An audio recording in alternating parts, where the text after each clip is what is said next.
Olá, meu nome é Cláudio Tebas, eu pelo convite aqui do povo querido dos aos ouvidos, o Weber, Denise e toda a equipe que compõe esse timaço deles. Sou parceiro, acho que desde do início desse projeto, e estou feliz pelo convite para falar aqui nesse congresso sobre as minhas experiências de escuta. Eu dou aula de escuta, vamos chamar assim, de aula, esses encontros que a gente faz de investigação, há quase 30 anos. Sendo que desses 30, 15 anos mais ou menos não teve nome aula de escuta, porque mesmo eu não sabia o que estava fazendo. Mas hoje, olhando para a trajetória, eu sou capaz de entender que naquele tempo em que essa aula tinha aula de nome de música, teatro, sempre foi a música e o teatro como um veículo para que a gente pudesse, eu e as crianças de 6 anos a 11 anos, depois adolescentes, para que a gente pudesse desenvolver uma investigação sensível mesmo sobre a escuta de si, a escuta do outro, a escuta do grupo, a escuta do entorno.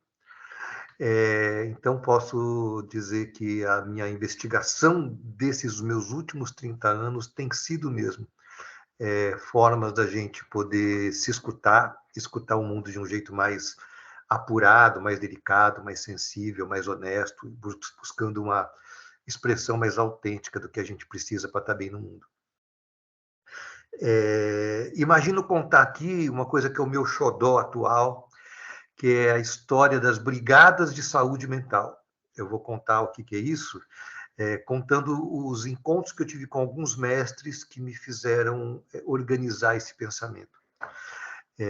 Brigadas de saúde mental, é sobre isso que vou contar.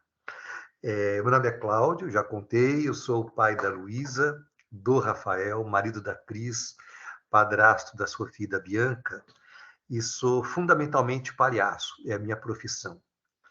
Para a grande maioria das pessoas, quando os palhaços e as palhaças que conheço contam que palhaço, as pessoas não associam essa linguagem, a palhaçaria, às habilidades que um palhaço, uma palhaça precisa desenvolver ao longo da sua vida. E palhaços, conforme eu concebo a linguagem, palhaços precisam ter desenvolvidas capacidades de conexão humana. Eu dou aula para palhaços de hospital do Brasil todo, e posso garantir para vocês que a principal habilidade que um palhaço, uma palhaça precisa desenvolver é a sua competência da escuta. Escuta de si, escuta do outro. Dando um exemplo bem concreto, o palhaço, quando chega, por exemplo, num quarto de hospital, ele tem que estar em estado de presença absoluta para escutar quais são as necessidades daquelas pessoas que estão naquele instante com ele no quarto. O acompanhante, a pessoa enferma, seja ela adulto ou criança, o corpo de enfermagem, os médicos, o pessoal da limpeza. E ele precisa ter isso desenvolvido de uma forma tal para não padronizar, porque as necessidades da pessoa do quarto ao lado, das pessoas do quarto ao lado, serão outras, provavelmente outras. Então, ele precisa estar o tempo inteiro escutando e renovando a sua escuta para estar em estado de presença e oferecer para aquelas pessoas o melhor que ele pode oferecer. Palhaços não vivem de piadas. Palhaços vivem de encontros.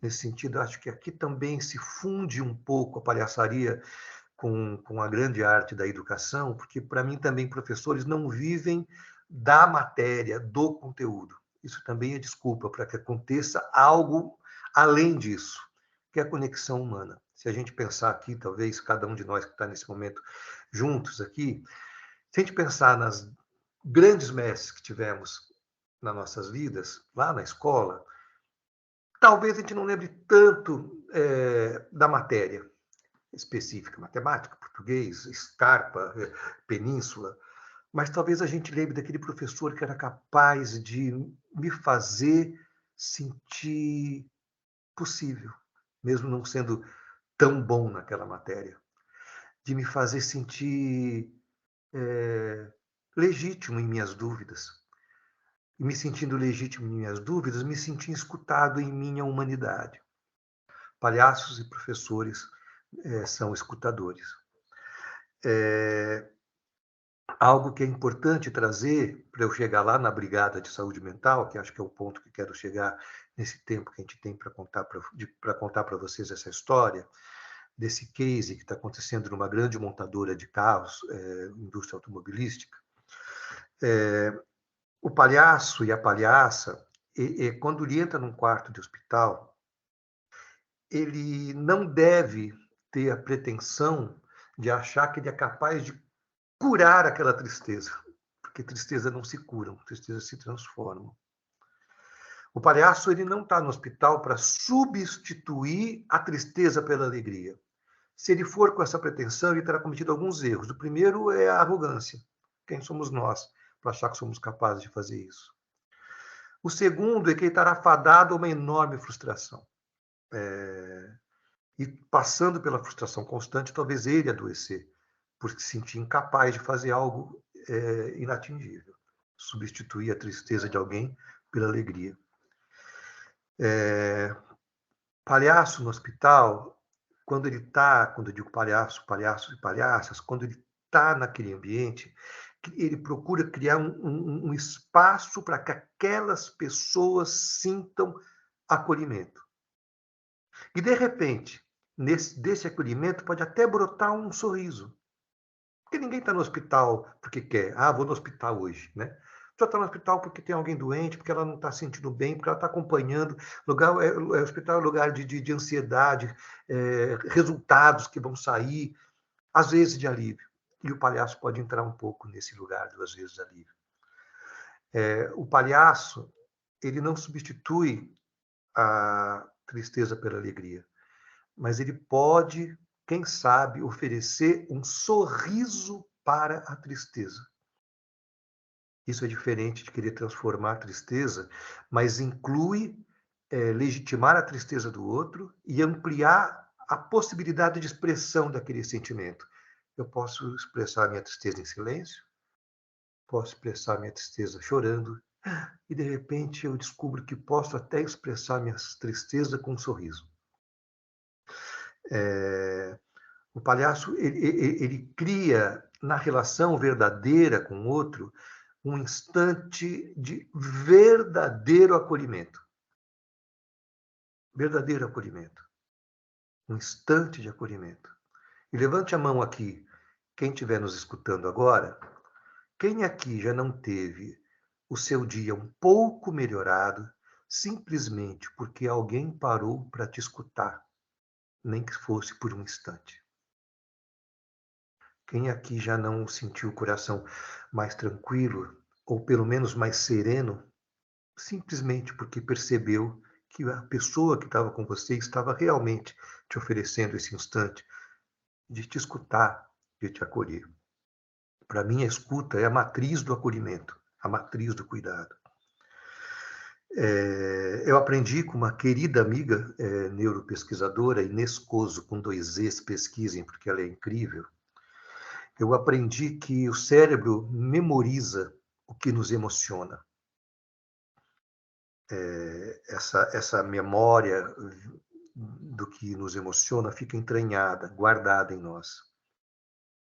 Nesse sentido, esse instante de acolhimento, ele se projeta ao futuro como memória. Quando o palhaço sai do quarto do hospital, a palhaça sai do quarto do hospital, ele deixa essa memória daquele instante em que a pessoa, mesmo triste, riu. Aquele instante em que a pessoa, mesmo se sentindo desamparada, encontrou um amparo. E esse instante se projeta ao futuro da pessoa, como esperança. A esperança na lembrança de que, nossa, é possível rir, mesmo na dor. Eu ainda tenho risos em mim. Porque o palhaço não leva alegria. Isso seria arrogância. O palhaço leva um estímulo. Se a pessoa riu, é porque dentro dela tem um sorriso. E a memória disso pode fortalecê-la para muito além daquele instante em que o palhaço esteve junto. Estamos falando aqui da potência transformadora da escuta, transformadora da jornada de quem sofre, da jornada de quem está no caminho, na travessia dos sofrimentos humanos. Esse é um aprendizado muito importante, porque é preciso considerar que o sofrimento não está restrito ao quarto de hospital. O sofrimento está aqui, ó, nessa conversa. Possivelmente cada um de nós, nesse instante que falo, tem o seu sofrimento pessoal. Uma tristeza com um filho doente, uma briga que teve com a companheira ou com a companheira, um conflito que precisa resolver, tudo isso faz a gente sofrer. Nesse sentido, juntando aqui com a ideia da brigada de saúde mental, a brigada ela procura ampliar as redes de cuidado,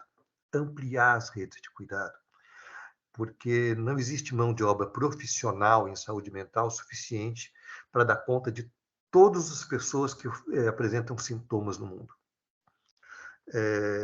Nessa minha jornada, eu tive um encontro transformador da minha vida com uma pessoa com quem escrevi um livro. O nome dele é Christian Dunker, ele é psicanalista. Escrevemos O Palhaço e o Psicanalista.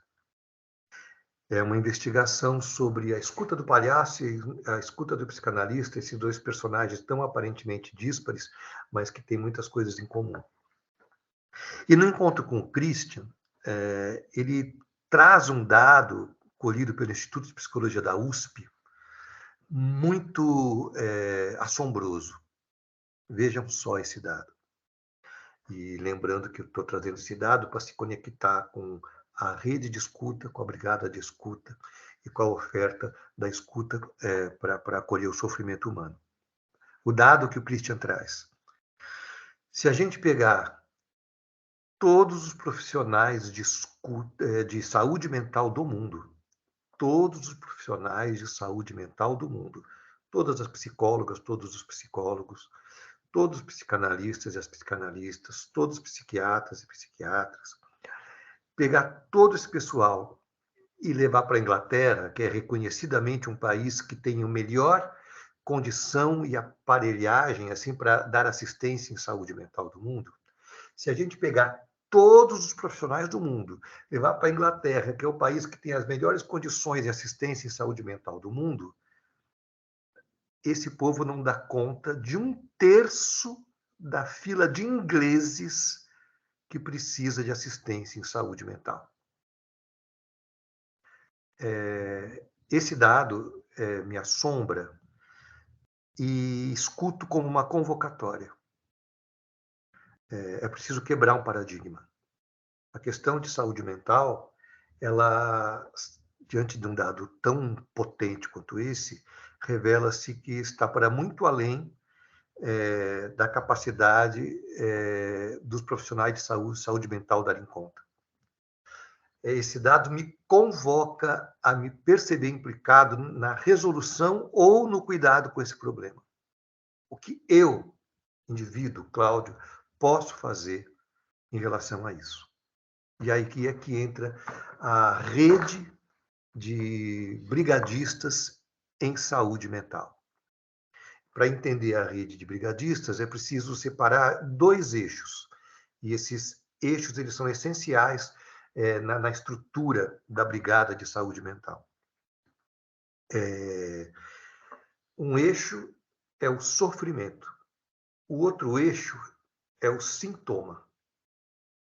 Sintomas precisam ser cuidados por profissionais. Eu, Cláudio Tebas, palhaço, não tenho condição de cuidar de alguém que está com depressão. Porque isso é uma questão clínica. Eu não tenho competências para isso. Mas, entre o sofrimento e o sintoma, existe uma terapêutica de cuidado farta, abundante, potente, comum a todos nós. Entre o sofrimento e o sintoma, existe a terapêutica da escuta. E a escuta pode ser oferecida a cada um de nós para quem está sofrendo.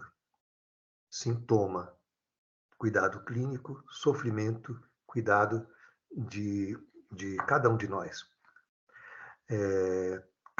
Cada um de nós aqui já teve seu dia melhorado, porque alguém parou para escutar, e certamente já percebeu que ao oferecer escuta para alguém, aquela pessoa se sentiu mais aliviada. Então, tendo em consideração esses dois eixos, dá para imaginar o que seria a brigada de saúde mental. Vou fazer um paralelo com a brigada de incêndio. O brigadista de incêndio, ele não é um especialista como um bombeiro. É uma pessoa como eu, como você, que com alguma informação pode até evitar que o incêndio aconteça ou se propague. E pode evitar que pessoas se machuquem, mesmo não sendo um profissional como um bombeiro. A brigada em saúde mental considera a mesma lógica. O brigadista, ele não vai ser um especialista como um psicólogo, como uma psicóloga. O psicólogo e a psicóloga vão cuidar das pessoas que estão apresentando sintomas, mas ele pode, com algum conhecimento, oferecer cuidado para quem está sofrendo e evitar que essa faísca do sofrimento se alastre e vire um incêndio, que eu estou chamando aqui de sintoma. Estamos falando de abundância. Se cruzarmos em rede todos esses cuidados, os brigadistas, todos nós, cuidando dos sofrimentos diários, e os profissionais de saúde mental cuidando dos sintomas, a gente vai quintuplicar, sextuplicar a nossa capacidade de cuidar da saúde mental da nossa sociedade. E aí eu faço uma pergunta para vocês. Diante de tudo isso que estou expondo, vocês não acham que seria interessante se desde pequenininho a criança, tivesse aula de escuta? Levanta a mão quem teve aula de escuta quando era criança. Só agora, muito recentemente, passou-se a falar em habilidades socioemocionais em escolas. Se a gente considera que isso é importante, por que até hoje, ou até pouco, recentemente, isso não era ensinado? Eu tenho uma pista e uma suspeita. Eu suspeito que não fomos ensinados a trabalhar as nossas emoções, porque as escolas nos preparavam para a vida, considerando que a vida era o mercado de trabalho. E o mercado de trabalho, vamos falar que essas coisas nunca foram bem-vindas. Se você chora, você é considerado fraco, não aguenta a pressão. Se você ri, você é considerado bobo. Se você brinca, não leva a sério. Só que rir, chorar, brincar, cantar são expressões da nossa humanidade. Então as empresas diziam: deixe a sua humanidade para lá, porque isso não é bom para a produção. Por isso que as escolas não nos ensinavam. E aí eu lembro de eu indo para o supermercado com o meu cachorro. O que tem a ver o meu cachorro com essa história? Acho que vou fazer o link já já. Eu vou no supermercado perto de casa, tem um postezinho assim que eu vou com o meu cachorro, amarro o meu cachorro no poste e entro para fazer a compra. Ele fica lá na frente, me esperando voltar. Quando eu volto 20 minutos depois, meu cachorro faz uma festa, parecia que nunca mais ia me ver. Nas empresas acontecia a mesma coisa. Você chegava, amarrava a sua alma lá na frente, porque ela não era bem-vinda lá dentro, e entrava para trabalhar como um zumbi. E no final do dia, você saía, a alma fazia uma festa, parecia que nunca mais ia te ver. E aí você levava a alma para passear de final de semana. Mas tanto tempo afastado da sua alma, porque a gente passa mais tempo trabalhando do que não trabalhando, um final de semana não fica suficiente para esse reencontro. E aí a gente precisa levar a alma de férias, mas também não é suficiente, porque é muito tempo longe da gente. Sem contar que essa pessoa que finge, porque a gente não consegue tirar a alma, finge que não tem essa alma, ela está submetida a um ambiente de extremo sofrimento. Recentemente, vocês devem ter visto um vídeo bem indigesto, mas muito esclarecedor e muito aterrizante da situação, de um CEO de uma empresa da Austrália, e ele fala, está gravado, procure na internet aí, ele fala assim, ele é o CEO, ele fala, temos que investir em desemprego, que é para esse pessoal, os colaboradores, perceberem que eles dependem da gente, com isso trabalhem melhor. Essa pessoa que está sem alma, ela está inserida num ambiente dessa competitividade, porque para ter desemprego é preciso ter demissão. Não à toa acontecem essas avaliações cada vez mais rigorosas em nome de uma coisa que se chama melhoria contínua, que nada mais é do que sugar você até a última gota. Diante desse estado de competição constante com outros, você quer fazer parte de que estatística? Do que vão ficar na empresa ou dos que vão sair? E fazer parte da estatística de desempregados. É uma luta pela sobrevivência. Então, essa pessoa que está sem alma, fingindo que não tem alma, ela está num ambiente em que cada pessoa do seu lado pode ser uma pessoa que vai lhe tirar o lugar, tendo que lidar com metas cada vez mais inexequíveis. Você entregou 50 esse mês que vem vai ser 70. Aí você entrega 60, mas você sente culpa, porque você entregou mais, mas não era o tanto. Então você está num ambiente de competitividade, de culpa e, inevitavelmente, de vergonha. Eu não sou bom o suficiente. Um ambiente de insegurança psicológica. Culpa, vergonha, competitividade, insegurança psicológica sempre foi considerado pelo modelo de gerar produção como uma coisa redundantemente produtiva. Só que esse modelo esgotou, porque além de gerar produção, gerou uma sociedade adoecida. E as empresas começaram a se deparar com cada vez mais pessoas afastadas por questões de saúde mental. Diante desse efeito colateral desagradável, as empresas passaram a oferecer assistência em saúde mental. Sou super a favor. Mas passaram a prestar assistência em saúde mental para quem está com sintoma. O cara está com burnout, o cara está com depressão. Aí tem várias ferramentas para dar assistência para essa pessoa. Mas a conta não fecha. Porque o sintoma é gerado pelo próprio sistema. Não vai dar conta. Então, o que a gente precisa fazer é ampliar a rede de cuidados. Os cuidados em saúde mental oferecidos atualmente são para cuidar das pessoas que têm sintoma e é preciso criar uma rede de cuidados para quem está sofrendo. Ou seja, atacar em curto prazo, cuidar do sofrimento e em longo prazo, essa rede ser capaz de mudar o jeito do sistema funcionar.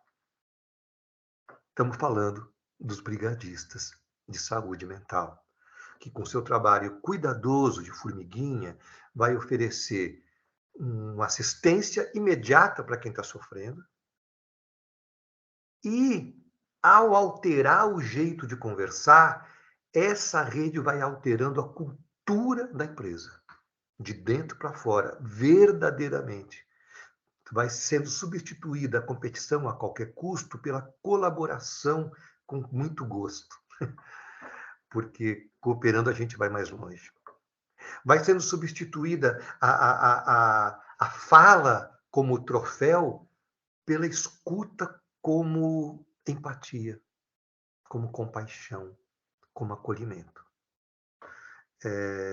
Pode parecer um pouco utópico o que eu estou falando, mas a gente, como disse, em 2020, começou um trabalho na GM, General Motors, empresa centenária, porque fomos procurados com uma situação dramática, num momento em que morriam 3.000 pessoas por dia na pandemia, e eu, Christian, Pedro Limeira, Helena Lima, Beto Martini e Alejandro Poleri, oferecemos para a GM a possibilidade de ir fundo na questão, criando a Brigada de Saúde Mental. É uma coisa que não tem parâmetro no mundo. Existem outras ações inspiradoras, mas exatamente como a nossa não existe. E posso afirmar que foi revolucionário. Iniciamos num projeto piloto em 2 áreas, e foi dando tão certo que a GM espalhou para todas as suas áreas. Estamos agora elaborando um projeto de puxão de fábrica para começar o ano que vem, no Brasil todo. E deu tão certo que hoje a Brigada de Saúde Mental está em toda a América Latina, em todos os países em que a GM atua na América Latina. Na GM, o projeto ganhou um nome que eles mesmos deram, que é o projeto Ombro Amigo, que é parceiros oferecendo escuta uns para os outros. E aí escutamos no começo, e nós mesmos tínhamos esse receio, mas as pessoas não vão se abrir umas com as outras. Não, mas no ambiente, como disse, não específico da GM, mas a nossa sociedade é tão competitivo. E não é que se abre. Ao contrário do que se supunha, a rede de cuidados, o parceiro de mesa, ela foi fortalecendo os vínculos ali existentes. E quando a gente se sente confiante, pertencente, eu me sinto mais encorajado a compartilhar o meu sofrimento diário. Porque as questões de saúde mental ainda são um grande tabu. E percebia-se que as ferramentas oficiais mais associadas ao serviço psicológico eram procuradas aquém do que poderiam. Primeiro, porque tem o tabu em saúde mental. Segundo, porque esse atendimento era, em geral, mais anônimo, menos próximo, sem o vínculo que um ombro amigo oferece. No entanto, a hora que a gente construiu a rede, aumentou a procura pelo serviço institucional em saúde mental, porque foi se desmistificando essa questão de saúde mental. O que eu estou querendo trazer para vocês, e com isso vou começar a encerrar essa fala, e agradeço cada um e cada uma por ter me escutado, considerar que cada um de nós pode ser agente de uma transformação de um instante de uma pessoa, e essa pessoa pode ter um respiro e voltar a sonhar. Na GM são alguns casos de pessoas que pensavam em tirar a própria vida. São casos mais icônicos, não é a maioria dos casos, mas tem casos de pessoas que pensavam em tirar a própria vida e que na conversa com um parceiro a pessoa foi se dando conta da situação que estava e, junto com esse parceiro, a pessoa procurou um serviço mais especializado que a empresa já oferecia. Não é uma questão de substituir uma coisa pela outra, é uma questão de somar os esforços para que a gente possa fazer parte da estatística, não daqueles que já perderam alguém, mas daqueles que já acolheram alguém. Acho que é isso que a escuta faz. Um beijo, obrigado. Espero ter contribuído aí com o processo de vocês.